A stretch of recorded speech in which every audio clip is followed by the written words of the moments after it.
Hello students, today I will go through the chapter on the microbial growth. We all know that the definition of the growth specifically in the organisms is known as the increasing in the number of its number but not in the size. And the physical requirements for the microbial growth comprises of temperature, different types of the temperature. Say we know that the organisms are classified into three primary groups on the basis of their preferred range of the temperature. Say psychrophiles means cold loving organisms. Mesophiles means heat loving organisms, means moderate heat, moderate temperature loving organisms. Thermophiles means high heat loving organisms, etc. So the each bacteria species grows at particular minimum, optimum and the maximum temperature. So the minimum growth temperature means it is the lowest temperature at which the species will grow. The optimum growth temperature is the temperature at which the species can grow its best. And the maximum growth temperature is the highest temperature at which growth is possible.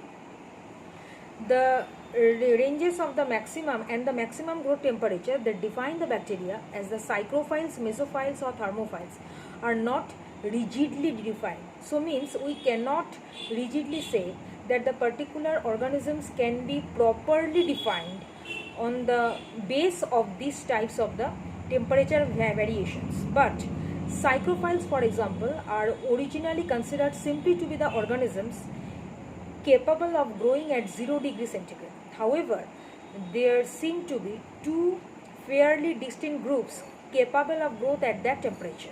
One group, which is comprising of the psychrophiles, is the strictest sense, which can grow at 0 degree centigrade, but it has its optimum growth temperature at about 15 degrees centigrade. So it has its optimum growth temperature.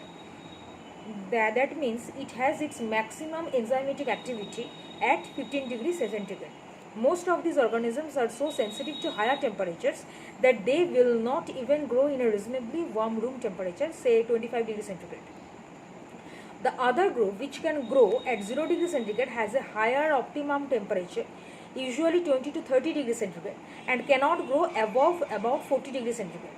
Organisms of this type are much more common than the psychrophiles and are the most likely to be encountered in the low temperature food spoilage because they can grow fairly well at the refrigerator temperature. So we can use or we can describe such of the organisms as the psychrotrophs. Next, refrigeration. We know that the refrigeration is the most common method of the preservation of the household food supplies. So it is based on the principle that the microbial reproductive rates decrease at the low temperatures, although the organisms usually survive even sub-freezing temperature.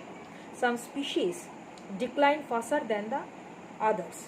Then comes to the part of the mesophiles with an optimum growth temperature of the 25 to 40 degrees centigrade and the most common type of the microbe. Organisms that have adapted to live in the bodies of animals usually have an optimum temperature close to that of their hosts.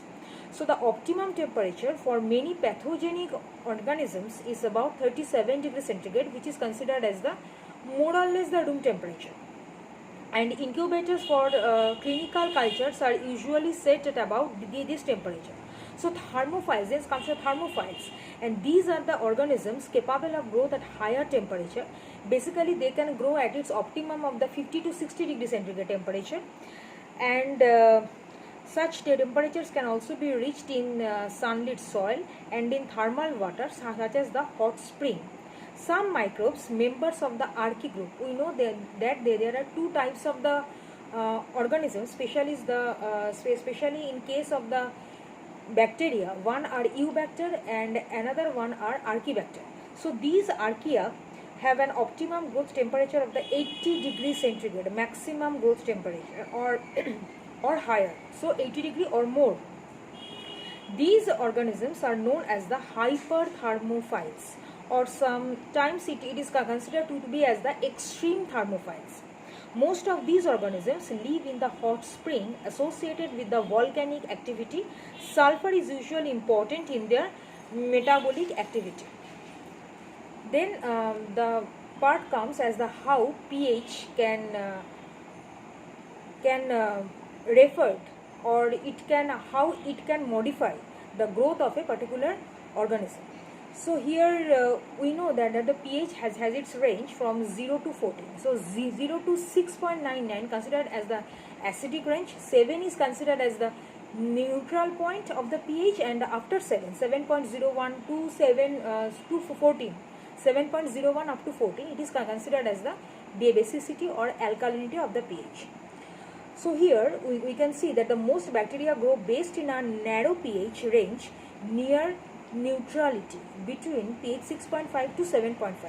Very few bacteria grow at an acidic pH below pH 4.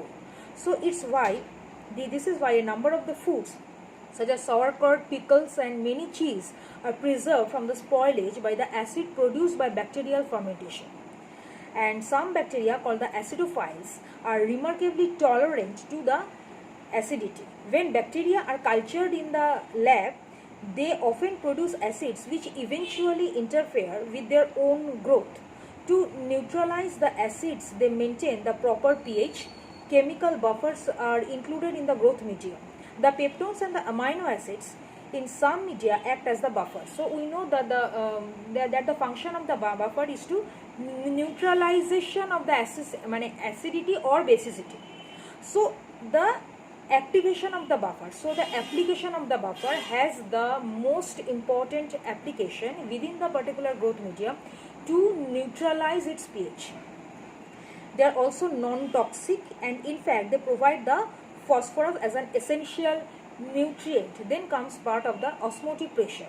Organisms obtain almost all their nutrients in the solution from the surrounding water. Thus they require water for growth and are made up of 80 to 90% of the water. High osmotic pressure have the effect of removing necessary water from a cell. So when a microbial cell is in a solution that has a higher concentration of the solutes than in the cell, it is known as the hypertonic solution. So the cellular water passes out through the plasma membrane to the high solute concentration, and this osmotic loss of the water causes the plasmolysis or shrinkage.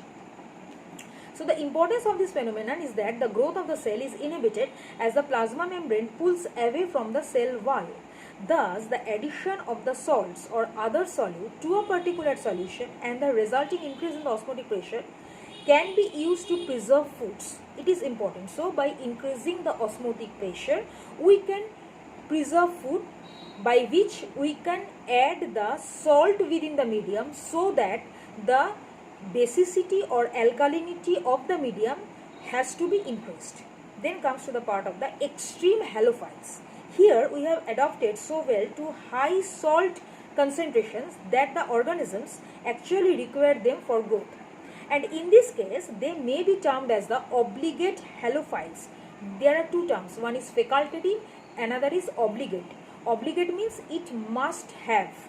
So organisms from such saline water as the Dead Sea often require nearly 30% salt, and the inoculating loop used to transfer them must first be dipped into a saturated salt solution. So more common are the facultative halophiles, which do not require high salt concentration. So here we are clear about that the obligate halophiles require high salt concentration, but the facultative halophiles do not require high salt concentration but are able to grow at salt concentration up to 2%, a concentration which inhibits the growth of many other organisms. Then if the osmotic pressure is unusually low, say in case of the hypotonic solution, such as in which type of the water, such as in the distilled water. For example, water tends to enter the cell rather than leave it. Then comes to the part of the carbon, nitrogen, sulfur, phosphorus. What are the basic roles? We know that the CHONS, PK, Mg, Fe, Ca, these are the growth requirements for a particular organism to be grown within the particular medium. So, beside water, one of the most important requirements for microbial growth is the carbon. Carbon is the structural backbone of the living matter, and the chemoheterotrophs get most of their carbon from the source of their energy. Chemoautotrophs and the photoautotrophs derive their carbon from the carbon dioxide or CO2. In addition to the carbon, other elements are required for the microbial growth are nitrogen, sulfur and phosphorus. For example, protein synthesis requires considerable amount of the nitrogen as well as some sulfur. The synthesis of the DNA and RNA also require nitrogen and some phosphorus, as does the synthesis of the ATP. So the ATP have been synthesized from the ADP. So ADP plus PI or inorganic phosphate, it comes to ATP. The molecule is so important for the storage and transfer of the chemical energy within the cell. Organisms use nitrogen primarily to form the amino group of the amino acids of proteins. Many bacteria meet this requirement by decomposing protein containing material and reincorporating the amino acids into newly synthesized proteins and other form of the ammonium ions or NH4 plus ions. Then comes to the trace elements. Among the trace elements, what are the trace elements? So the organisms require very small amount of the other mineral elements such as iron, copper, molybdenum, zinc. These are the trace materials or trace elements. Most are essential for the functions of the certain enzymes, usually as the cofactors. Although these elements are sometimes added to a lab medium, they are usually assumed to be naturally present in tap water and other compounds of the medium. Then comes to the oxygen, and we know that the organisms which are facultative aerobic, they do not require the must presence of the oxygen, but in case of the obligate aerobe, they do require the presence of the oxygen. So here there are the examples of the obligate aerobe, obligate anaerobe, facultative aerobe, facultative anaerobe, etc. What do you mean by singlet oxygen? It's important for the short question. So singlet oxygen is a normal molecular oxygen which has been boosted into a higher energy state and is extremely reactive. Then the term comes to the superoxide free radicals. These are formed in small amounts during the normal respiration of the organisms, which use oxygen as a final electron acceptor and forming water particle. Then comes to the superoxide dismutase or SOD.